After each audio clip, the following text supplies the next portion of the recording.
Welcome to BPSC platform, the one-stop destination for BPSC.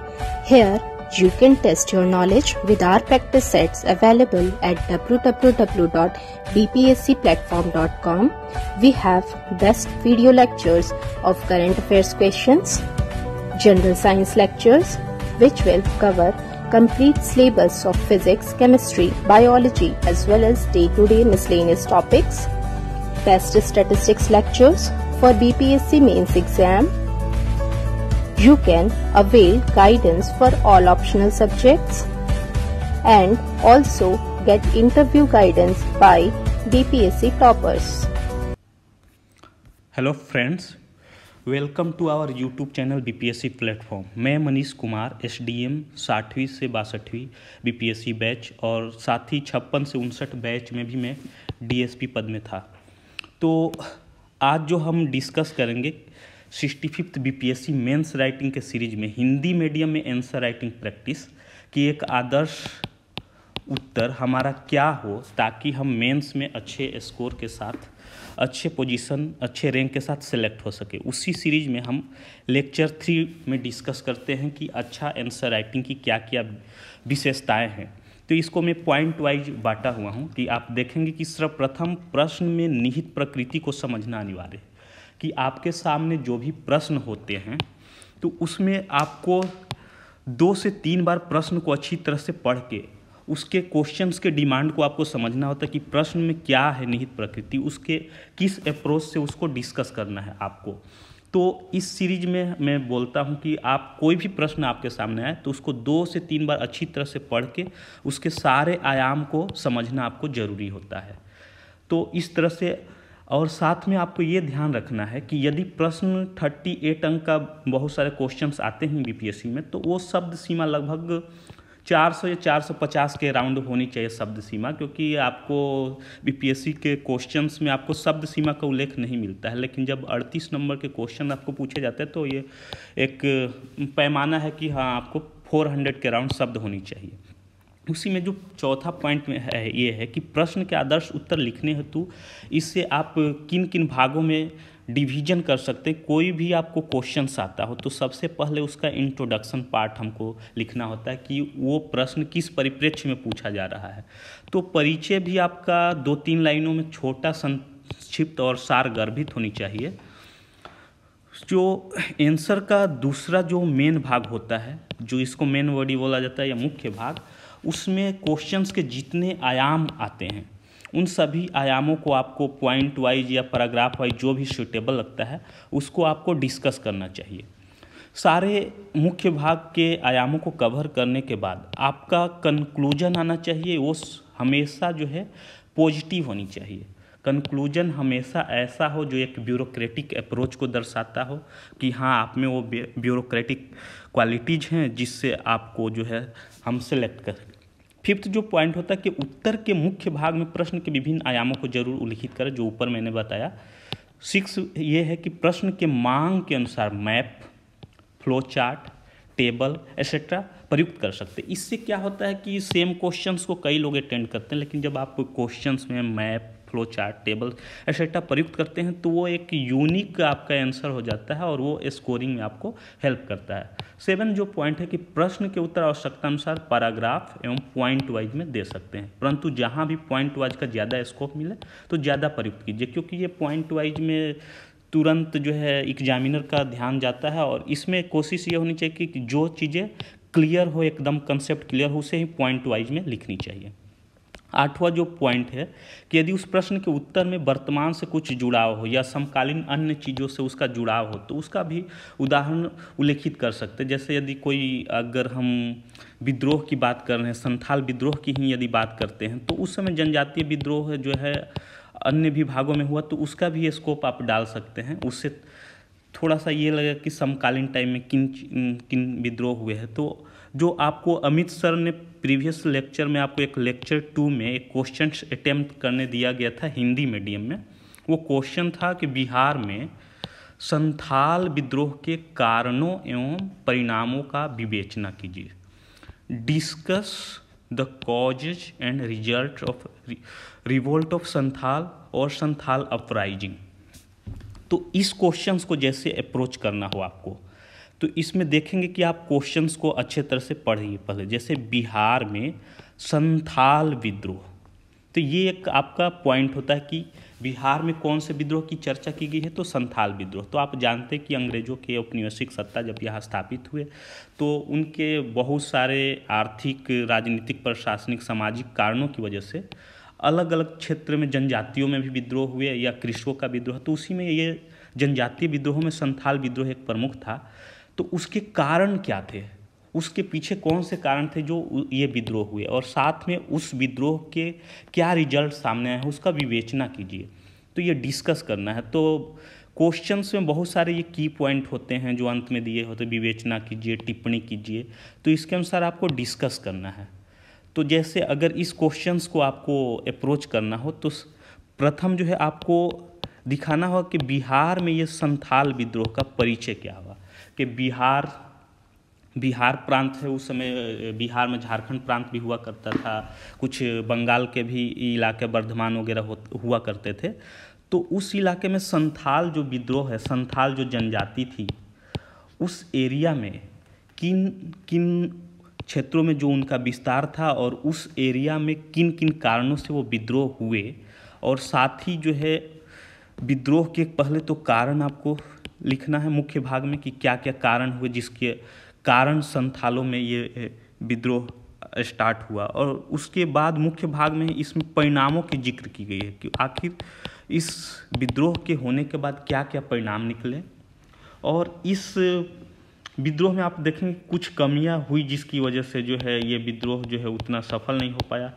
और last में जो आपका निष्कर्ष होगा वो कंक्लूजन पार्ट होगा, तो वो सदैव पॉजिटिव दिखाना ही होगा कि उस विद्रोह के बाद जो है आपको किन किन क्षेत्रों में जो है जो आपका पॉजिटिव अप्रोच दिखाना होगा कि वहाँ पे निष्कर्षतः आपको ये दिखाना होगा कि पॉजिटिव अप्रोच क्या था कि बहुत से विद्रोह असफल पूरी तरह से नहीं कहे जा सकते, उसमें भी कुछ ऐसे तत्व होंगे जो आज के उस समय के 1857 के स्वतंत्रता संग्राम के लिए भी एक नींव की ईंट साबित हुए। तो जैसे मैं एक मॉडल आंसर भी आपको दिखाने जा रहा हूँ। जैसे यही क्वेश्चन है, बिहार में संथाल विद्रोह 1855-56 के कारण एवं परिणामों की विवेचना करना है। ये आया हुआ है आपका बीपीएससी 48 से 52 बीपीएससी में आया हुआ 38 मार्क्स का। तो देखिए जैसे ये आपका सैम्पल आंसर है, तो इसमें पहले इंट्रोडक्शन पार्ट में देख रहे हैं आप कि 1857 के स्वतंत्रता संग्राम से पूर्व, ये जो स्वतंत्रता संग्राम हुआ था 1857 के, उससे पहले हुए जनजातीय आंदोलनों में से संथाल विद्रोह का अपना एक महत्वपूर्ण स्थान है। जैसे 65 में भी आप देखेंगे कि जब अंग्रेजों को मुगल सम्राट के द्वारा बंगाल में दीवानी प्राप्त हो जाती है, जो उस समय बंगाल में बिहार, पश्चिम बंगाल, झारखंड, उड़ीसा इत्यादि शामिल थे, तो इन क्षेत्रों में अंग्रेजों के साथ ही साथ अन्य क्षेत्रों के जो बंगालियों, बिहारियों, सिखों, मारवाड़ियों का भी प्रवेश हुआ। तो इनके आगमन से जनजातियों को हर तरह से शोषण हुआ, चाहे उनका आर्थिक शोषण हो, सामाजिक हो, धार्मिक हो। तो इससे उनकी व्यवस्था में बहुत ही परिवर्तन हुए और उनमें एक तरह से व्यापक असंतोष का भाव उत्पन्न हुआ।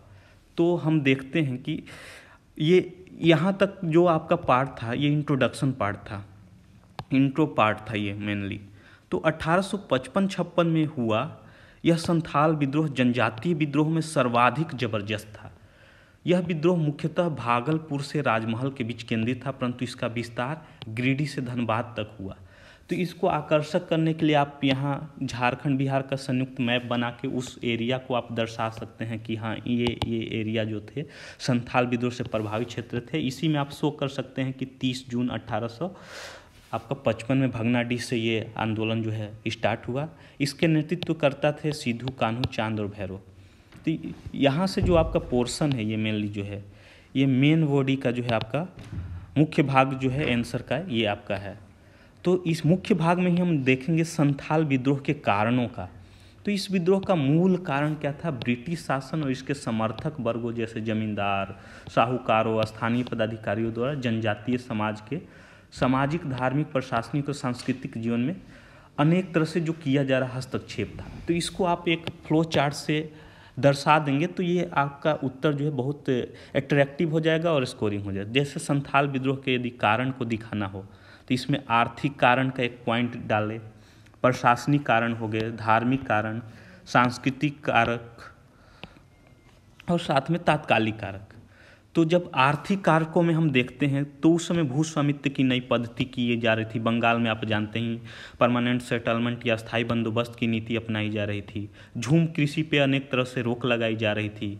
वन उत्पाद जो थे उस पर भी कर का लगाया जा रहा, छोटे छोटे उत्पाद, पत्ती चुनना हो या उसके फल वगैरह को जो जनजातीय बेचते थे उस पर भी टैक्स का लगाया जाना। तो कहीं ना कहीं ये सब चीज़ें हैं। ज़मीन की नीलामी के फलस्वरूप ऋण जाल में वो लगातार फंसते जा रहे थे। तो इन कारणों से उनके अनेक तरह से शोषण हो रहा था और उनमें असंतोष की भावना प्रबल हो रही थी। प्रशासनिक कारणों में हम देखते हैं कि वहाँ की जो परंपरागत जनजातीय शासन प्रणाली थी, कबीला शासन प्रणाली, उसमें हस्तक्षेप करके वो नई प्रणाली ला रहे थे, नई ब्रिटिश शासन प्रणाली वो जबरदस्ती थोप रहे थे।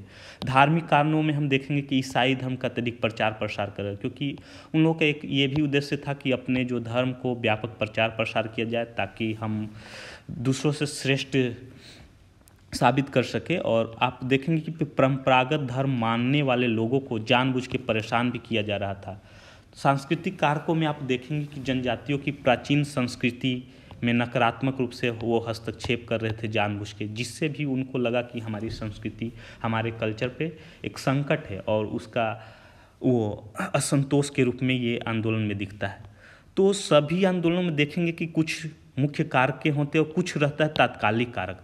तात्कालिक कारक कहीं ना कहीं जो है बारूद पहले से ही, चिंगारी, कोई भी मतलब आंदोलन की पृष्ठभूमि एक तरह से तैयार किया हुआ रहता है ये कारक, और जो चिंगारी का काम तात्कालिक कारक कर देते हैं। जैसे उस समय क्या हो रहा था, वर्धमान रेल परियोजना एक चल रही थी, उसके अंतर्गत रेल लाइन बिछाने का काम में संथालों से बेगार करवाया जा रहा था। जो रेल लाइन बिछाया गया था उसमें संथालों से बेगार किया जा रहा था। तो वो कहीं ना कहीं एक असंतोष का चरम सीमा पे ले गया और वो तात्कालिक कारक था जिसकी वजह से वो रिवोल्ट स्टार्ट हो गया। तो देखेंगे उपयुक्त कारणों से संथाल विद्रोह का आरंभ 30 जून 1858 को भगनीडीह जो है संथाल रीजन में ही ये जगह है, भगनीडीह से हुआ। विद्रोह का नेतृत्व करता थे सिद्धू कान्हू चांद भैरव द्वारा किया गया। तो कुछ ही दिनों में यह अत्यंत भयानक रूप धारण कर लिया था। भागलपुर से लेकर बर्धमान तक बहुत तेज़ी से ये फैला। वो संसाधन विहीन, युद्ध कला से अनुभवहीन थे, जनजातीय समाज पारंपरिक हथियारों से लैस थे। वो कहाँ अंग्रेजों के जो आधुनिक शास्त्रों से उसका मुकाबला कर पाते, लेकिन फिर भी जो भी उनके परंपरागत हथियार थे उससे कहीं ना कहीं उन्होंने अंग्रेजों के साथ जो है काफ़ी जो है अपने जज्बे को दिखाया और काफ़ी परेशान भी किया उस क्षेत्र में। फरवरी 1856 तक संथाल विद्रोह के नायकों के पकड़े जाने के साथ ही विद्रोह का समापन हो गया। तो इस विद्रोह का आप परिणाम देखेंगे कि क्या रिजल्ट निकला।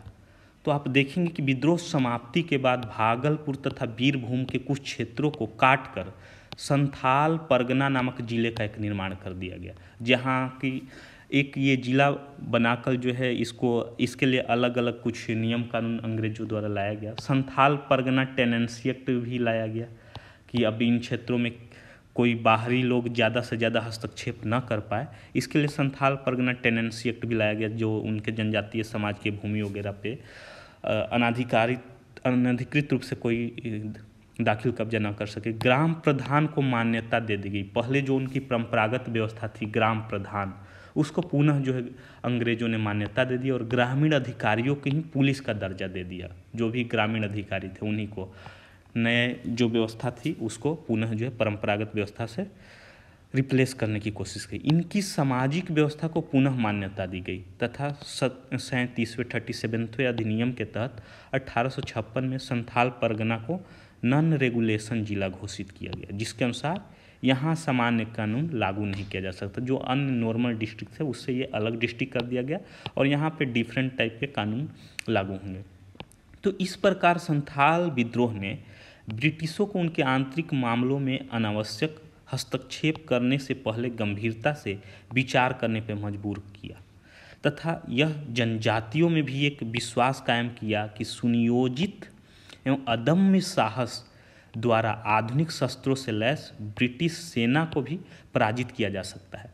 तो ऊपर से जो इस पॉइंट से आप देखेंगे कि यहाँ से निष्कर्ष वाला पॉइंट आपको यहाँ लिखने की ज़रूरत नहीं होगी कि यहाँ निष्कर्ष आपको लिखना है, ऐसे इसका कोई नीड नहीं। आपको पैराग्राफ चेंज करना है और एक सकारात्मक निष्कर्ष आना चाहिए कि आप देखेंगे कि इस प्रकार ये संथाल विद्रोह ने उनके आंतरिक मामलों जो अनावश्यक हस्तक्षेप हो रहा था तो उसे पहले से ही गंभीरता से विचार करने पे मजबूर किया और लोग एकजुट होकर जो जनजातीय लोगों ने है एक विश्वास कायम किया, एक देश के सामने एग्जाम्पल सेट किया कि अगर हम सुनियोजित और अदम्य साहस अपने पूरे जज्बे के साथ आधुनिक शास्त्रों से लैस किसी भी विदेशी सत्ता से हम यदि जूझते हैं तो उसे भी हम पराजित करने की दमखम रखते हैं तथा 1857 की क्रांति के लिए एक मजबूत आधारशिला का कार्य कहीं ना कहीं ये विद्रोह भी किया।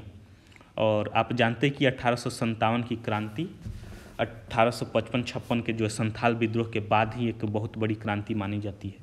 तो इस विद्रोह की व्यापकता एवं तीव्र प्रतिरोध शक्ति के दृष्टिगत ही कार्ल मार्क्स द्वारा इसे भारत की प्रथम जन क्रांति की संज्ञा दी गई। देखिए ये वर्ड है भारत की प्रथम जन क्रांति। तो ये इस टाइप के विद्रोह थे कि जो कार्ल मार्क्स भी जो इतने बड़े विचारक हैं उनके द्वारा कहा गया कि ये भारत की प्रथम जन क्रांति थी।